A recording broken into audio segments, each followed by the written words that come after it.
grade 9s. Today, we are going to take a look at 6.6 in our notes, which is interpreting graphs. So graphs are super cool because we are able to not only interpret what they represent and the relationship between the two variables, but sometimes when we notice that relationship maybe is linear, for example, or follows any kind of specific trend or pattern, we can sometimes extend that pattern and take a look at other data points so we can estimate what's going on in that relationship. If we want to make a prediction about points that exist inside or in between data points we already know, that is called interpolation. So interpolation is making a prediction inside the data points, between those values we already know. If we want to make predictions outside those data points, beyond those data points, extending the data further than what we already have, that would be considered extrapolation.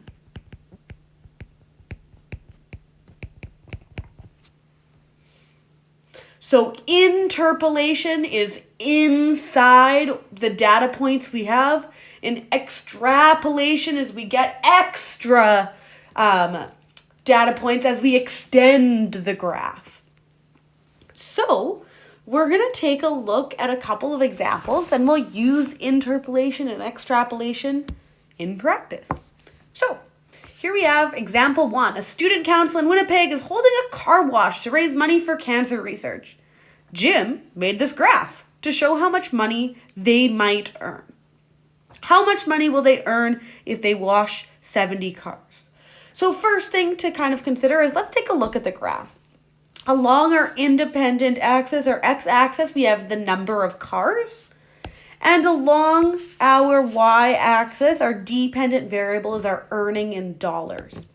Now we have some points here, but none of them are a point for 70 cars, right? 70 cars is along this kind of part of the graph here, but none of our points lie way over there. They're much closer to the beginning, closer to 0.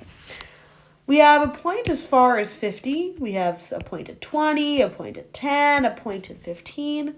Now, if we're taking a look at this data and trying to determine if it's continuous or discrete, can we connect it with a straight, solid line? The answer is that it's discrete. This is discrete data because we're not washing a half or a decimal number of cars. We're washing a full number of cars. We're not going to be paid for washing one kind of small piece of that automobile. We've got to wash the whole thing if we want the money for cancer research. So we can connect these dots with a solid line, but kind of a workaround here is that we can connect these dots, but we'll do it with a dashed line.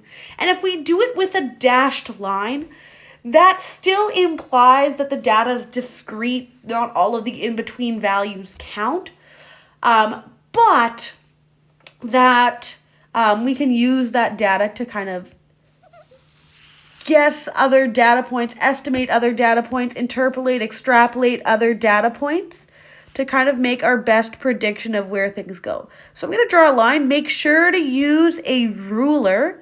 And when I make this line, it shows automatically that it is solid, but I'm going to change that to dashed. So it is a dashed line that extends through all these data points, and I want to do my best to make that as crystal clear as possible because I want them to all go through all those points so I can get the best estimation. If I'm not using a ruler, well, first of all, that's going to be a little bit off, even if I'm pretty good at drawing lines. It's not going to be the best estimation because your line might be a little bit shaky. Also, if you draw a line and at first it's not, going through the data point exactly, I can see that this line here I've now changed so that the point is kind of off-centered from that line. Redraw it. You want to make sure you have the most accurate estimation or approximation, and you're not going to have that if your line isn't straight. So take that time, make sure you do a good job with it. Okay, now that we have this dashed line, and again, dashed because it's discrete data, we're going to take a look at how much they might earn if they wash about 70 cars. So 70 cars is down here on this x-axis, and 70 cars kind of lines up with this value here. And let me see if I can draw a line. It kind of goes up to 70. My Apple Pencil isn't very cooperative today. Here we go. Come on, line. There we are. And I want to make sure things all line up super nicely. And so it might be worthwhile for me to use my ruler and kind of line things up. Of course, I have this beautiful grid line there. But I also want to make sure it lines up with this axis. And I noticed a couple of things. I noticed that it's not exactly at that 320 mark, but it's definitely much closer than 320 than it is to 300. So if I'm going to make an estimation of how much they would make if they washed 70 cars, I wouldn't guess 320, but I would guess more than 310, which is that halfway. So maybe I would say that they would earn approximately $300, let's say $15.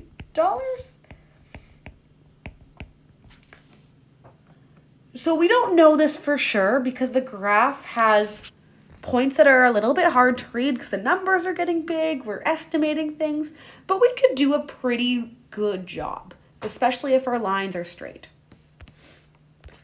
We could do the same thing that if instead of giving a value on the independent axis, like the number of cars, we can say, well, how many cars would they need to wash if they earn $200?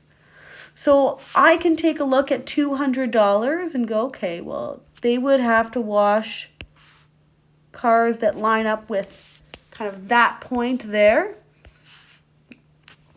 And if I'm taking a look, it lines up pretty dang close to 45. So that is going to be what I'm kind of looking at there and saying, well, you know what, $200, they would need to wash approximately 45 cars. And I'm using the words approximately because I don't know for sure. This graph doesn't have these really nice specific points for me to tell and be 100% certain that that is the value they need to do. So I am estimating, I'm approximating. I'm fairly close, I'm sure, but not necessarily dead on. When I'm writing approximately, I could also use this squiggly symbol here. The squiggly symbol is kind of math notation for approximately. So I could say approximately 45 cars using that notation as well. Okay, if we're taking a look at these two questions, question A and question B, one of these was an example of interpolation, and one of those was an example of extrapolation. So if we're taking a look at interpolation means that I'm finding a new data point that exists between pre-existing data points. So all of my pre-existing data points are these guys, these four. Now, of the two new ones that I found, one of those 2 points exists in between two yellows, and one of them exists beyond the two yellows. So this one here exists in between two yellow points, which implies that it is an example of interpolation, which is our question B. When we're taking a look at extrapolation, well, that's going to be question A because it is beyond all of the other yellow points that we have. So it is an example of extrapolation. Last but not least, we already talked about this a little bit when we were drawing in our line, but is this data continuous or discrete? Explain how you know. Well, we talked about it being discrete, and the reason being is even though technically it's possible for you to wash a fraction of a car, you're not going to get paid for every decimal value of car you're going to wash. So if you just wash the headlights, and normally they would they would maybe pay you $20 to wash the car, they're not going to be like, oh, you know what, the headlights, yeah, that's $1.21 worth. Here, let me give you that much. When you're doing something like this, it's kind of an all or nothing sort of deal. So it's going to be discrete, since you'd only be washing a whole number of cars.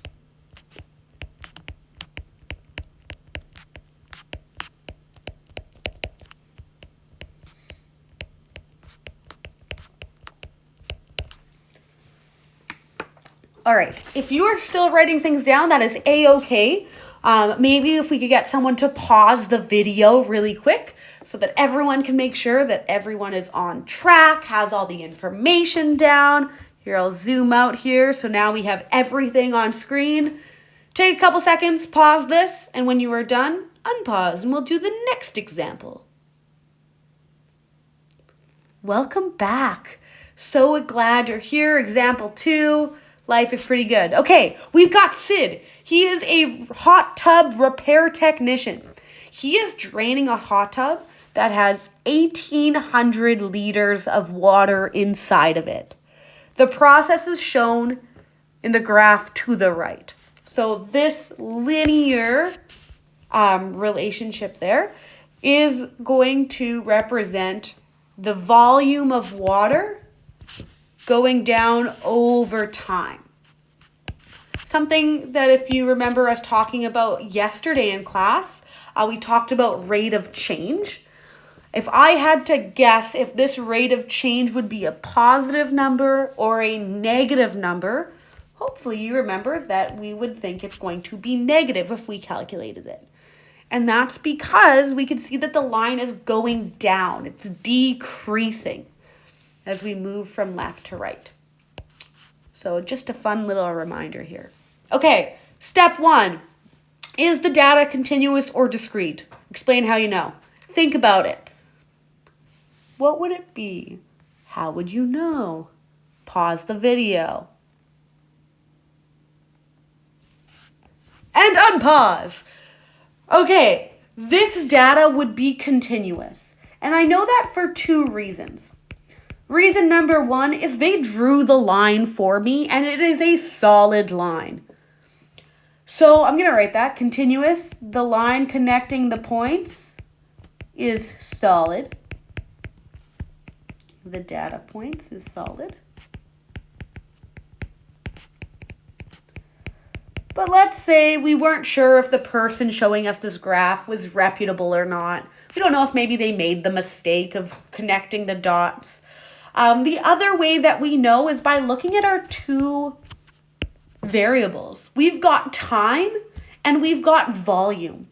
And time and volume can take on any decimal value. It is a measurable variable parameter there. So we can have any sort of time with any fraction of minutes, and we can have volume with any fraction of liters. So all our variables here, both volume and time, can take on any data value. So I'm going to write that as well. So volume and time can take on any data value. So this would be continuous because both of those individual variables can take on any of those values. Okay, now let's get into the interpolation, extrapolation stuff. We want to know when the hot tub will be empty. Well, the hot tub will be empty when the volume of water inside is equal to 0. So when we get to the volume of 0. Now, none of the data points that currently exist have a volume of 0. And we don't pass the 0 mark. There's not data points on either side. So we're going to have to extend that line. And again, making sure we're using a ruler and doing our best job. Because if we are off, our estimations are also going to be off. So I'm going to do the best I can to draw that straight line. And I'm going to look for when the volume is 0. And I can see here that that is that point there on my graph. So when I'm looking when I have a volume of 0 liters, that would be approximately at the time of 120 minutes. So when will the hot tub be empty? At approximately, and I'm going to use that symbol there, that squiggly line, 120 minutes. Now, question C says, well, what we just did, was that an example of interpolation or extrapolation? And we've got to think, well, did the data point we find, this new data point with the arrow pointing to it, does that extend beyond the points we already knew, or does it exist within the data points, in between them? And here I had to extend the line. So we know it's going to be extrapolation because we had to extend the line. Extrapolation. We had to extend the pattern to find the new data point. That data point, extrapolation, that data point was found by extending the pattern beyond, there we go, the points given. So we had to extend that line to find that new data point. So that means we had an example of extrapolation. The last and final part to this question and for our notes for today is about rate of change. So yesterday we learned about rate of change and we calculated it and we got really good at practicing those things. And just a reminder, the rate of change can be found by taking the change in our y values in our dependent variable and dividing it by the change in our x values. Now, here on our graph, we've got a whole bunch of different points, and we are going to try and find 2 that will help us calculate the slope. Now, in theory, we can use any ones we want. Of course, we're going to try and pick ones that are very clear and easy to read. I might choose this one here because I know that it can hold a maximum of 1,800 liters. And so when time is equal to 0, it's going to have 1,800 liters worth of water inside. I didn't have to put the L in there. There we go. So that would be a very clear point that I can use. And it really shouldn't matter what point I use. I should get the same rate of change either way because the slope doesn't change when I connect one point to the next. That line is a straight line. And the steepness of the slope doesn't change if I draw the line to be longer or if I draw the line to be shorter.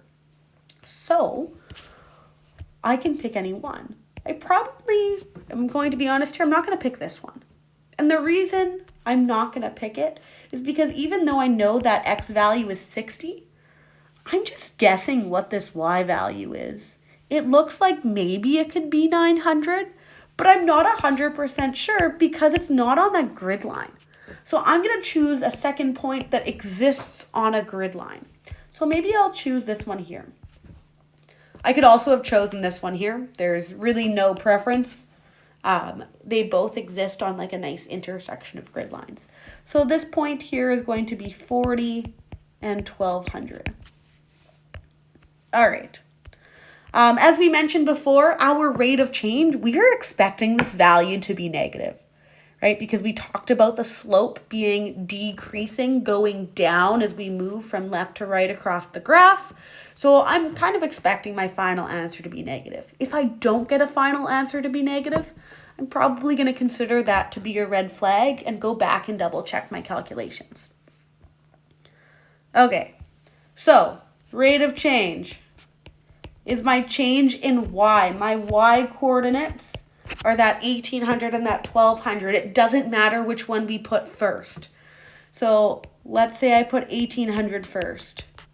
That is a-okay. That means 1,200 goes next. However, if we had chosen to put 1,800 first, that means for our denominator, our change in x's, that 0 has to come first. There is no choosing there because the order that we choose for our y's has to be maintained when we have that order for our x's. Otherwise, we're going to get a value that maybe has the opposite sign than what we're anticipating, which is a good way to use what we know to double check if our answer makes sense. All right. Now that I've got those numbers, I don't have to look at the graph anymore, and I could just do some math. I've got 1,800 minus 1,200, which gives me 600. And my denominator, well, 0 minus 40 is negative 40. I'm going to go ahead and reduce that. I know both of these are divisible by 10. So I'm going to actually divide them by 10 first, make those numbers a little bit easier to deal with. So I've got if I got 60 over negative 4, I actually know that 4 goes into 60 exactly 15 times. But I have a positive 60 divided by a negative 4, and a positive divided by a negative will be that negative. And that was that negative I was expecting based on the direction of my slope. Of course, I am not done because my rate of change does not have units. And what good is a rate of change if it can't tell you what's changing? Since we knew that our y's were at the top, our units for y will go on the top of that unit fraction. So our unit for y was liters. So my units are going to be liters over, and then my units for time, which is minutes, which is liters per minute. So what this rate of change implies is that my hot tub is losing 15 liters of water every single minute, which kind of makes sense because I'm draining that hot tub. I'm taking the water out. All right, that is it for today. You do not have to complete the 6.6 practice because you don't have it yet, but because we'll be taking a look at that tomorrow in class. I hope you have a great rest of your day, and that is all for now. Adios!